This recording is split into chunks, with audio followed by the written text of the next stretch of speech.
Take a guess. How long do you think it takes someone in the hiring position to read a resume? 5 minutes? 3 minutes? And how many people do you think actually read the entire document? Believe it or not, most resume readers spend between 11 and 20 seconds reading a resume. And fewer than 10% read the entire document. Sobering statistics. That's why it's critical that you put your best foot forward to create a resume that is powerful. Hello, I'm Bruce Buell, speaking to you on behalf of DBM. This videotape, along with your DBM program materials, will take you through a step-by-step process to put together a professional resume. And it's not the monumental task you might think.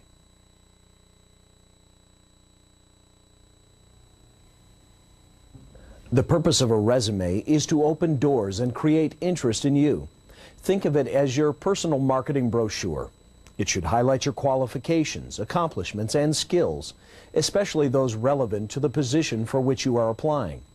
To achieve this, it must be interesting, concise, and to the point. Generally speaking, it is not a substitute for a personal meeting, but it should gain the reader's interest in meeting you, provided your skills and experience match those for which they are hiring. Who reads resumes? Hiring managers, executive search consultants, or recruiters, and in this electronic age, sometimes scanners and computers used to screen a large number of applicants. Therefore, your resume must be prepared with all of these contingencies in mind. I think the resume for most candidates is probably the key to getting in the door of the company to begin with. What they put on the resume and what kind of criteria, summaries, qualifications they show is the first impression that the company has of them and is really their introduction. The resume is the entry point into a search firm, an organization, our clients. It is the entry point for any executive to attract the attention of the audience that he or she is trying to get in front of. People who handle resumes are looking for your career story, and they'll easily find it if you provide it to them with clarity and succinctness, and in an attractive, easy-to-read format which clearly articulates the type of work that you're seeking. When reviewing a stack of resumes, the most important thing is that it be crisp and it be very easily readable. What I look for are titles, organization names, and descriptions of the organizations, as well as a very crisp summary. Such as a department decision maker may not be trained to read resumes. Consequently, they like to go by their first impressions. They're looking for tangible experience, credentials, or something in your background that fits with their vision of the ideal employee. Someone with whom they'd like to work or who will complement an existing team. I've seen a lot of resumes that tend to get put on the back burner just because of maybe kind of an over-the-top beginning, too salesy, too, have you ever seen, Superman in plain clothes? Well, here I am, or here, that kind of thing. So I think you've got to be careful with, overselling yourself. You can ideally do that in your face-to-face interviews, but the paperwork should be straightforward, pretty objective, and ideally let a hiring manager or an executive recruiter know what you want them to know, because there's so much paper on the market, both in the corporate world and the retained search world, that you really want to be able to kind of select quickly those resumes that make the most sense on specific hiring needs.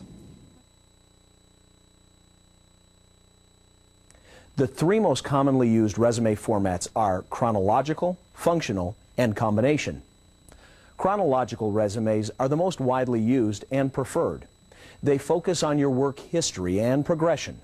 They include job titles, where and how long you've worked, the responsibilities you held, and your accomplishments. Your jobs are listed in reverse chronological order, beginning with the most recent. You use the chronological resume when you are looking for work in the same field. Your work history documents significant career growth with increasing responsibility. You're transferring skills to the same industry. This is the type of resume that is expected by search consultants and seasoned interviewers. Clearly, chronological would be the resume format of choice for us.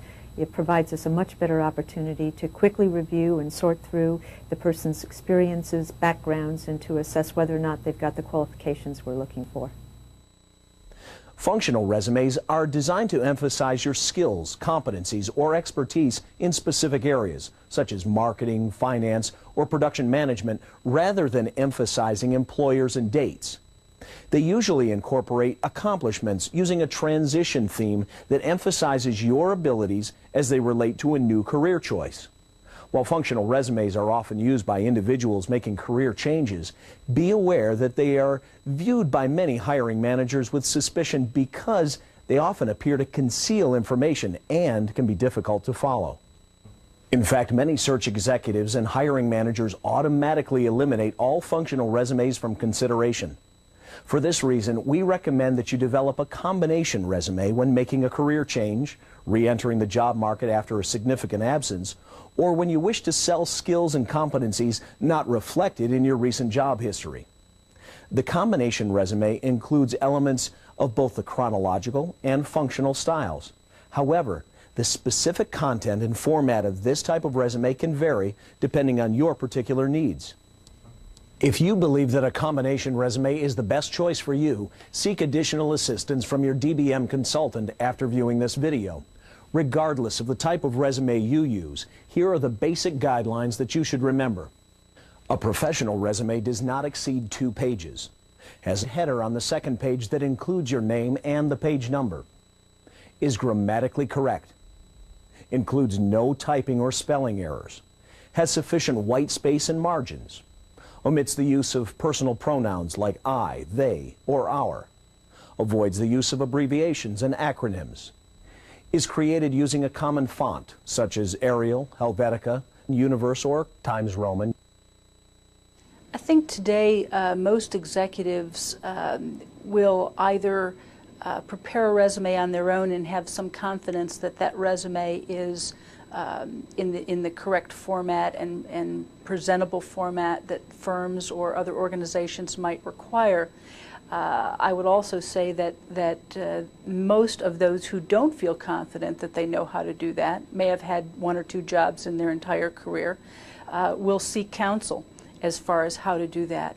But in the end, there are many that should have sought advice and counsel or worked just a little harder, because we do find some surprises. As a matter of fact, in a recent interview, actually this week, I was interviewing an individual, and he saw me referring to his resume and noted that I had circled 2 or 3 things on his resume, and those happened to be typographical errors. He knew what I was looking at or what I was thinking about.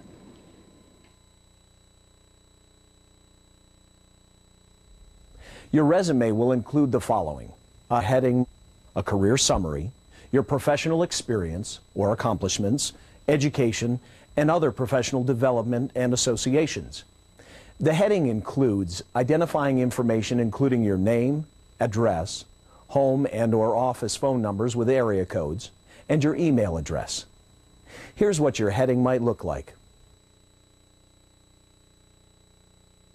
A career summary follows the heading of your resume. A career summary in 5 lines or less should convey the depth and breadth of your experience. It should be concise, catch the attention of the reader, and entice him or her to continue reading. The career summary should identify specific skills that tie directly to the requirements of the position you're seeking. It's the hook to the story you're telling about yourself. Here's a tip. In your career summary, you should take care not to overemphasize your years of experience. It could convey a negative impression of age. Also, this is not the place to stress too many years at one company. Finally, a career summary is never replaced with an objective statement. If you're targeting a specific industry or work function, an objective statement should be included in your cover letter that accompanies the resume. And also hoping that we will see in there some growing scope and responsibility as we look through the resume. If we're not seeing that, we typically would then move on to another resume and continue to find the kind of candidates and the qualities that we're looking for. Accomplishments are one of the most important parts of your resume. Not only do they describe what you've done, they show how well you did it. The most difficult part about writing accomplishments is trying to remember what they were. For example, have you increased sales? Have you come up with a new idea? Have you saved the company money? These are accomplishments.